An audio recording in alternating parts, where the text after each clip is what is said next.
مارچ یعنی Baloch cultural day جو ہی قریب آنے لگتا ہے تو عبداللہ پاگ والے کی دکان پہ بلوچ نوجوانوں کی قطار لگ جاتی ہے. ثقافت کے رنگ لباس سے ہی کھلتے ہیں. بلوچی واسکوٹ، بلوچی پگڑی، بلوچی شال، بلوچی ٹوپی اور پھر واسکٹ میں بگٹی کٹ اور مری کٹ ڈیزائن کی خریداری عروج پر پہنچ جاتی ہے.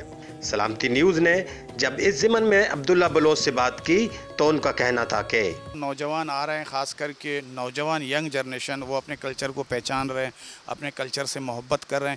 یہ ایک بہت بڑی بات ہے کہ لوگوں میں اتنا رجحان ہو گیا اپنے کلچر کا کہ اب دوسرے لوگ آ رہے ہیں ہمارے کلچر کو، یعنی دولہے آتے ہیں کہ ہمیں جو ہے نا بلوچی دستار دو، بلوچی واسکٹ دو.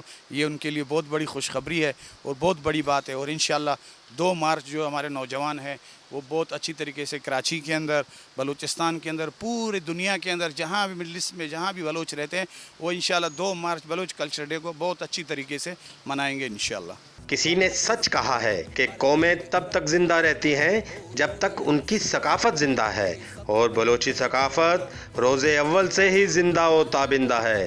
کیمرامین فرید بلوچ کے ساتھ مصور بلوچ، سلامتی نیوز، کراچی.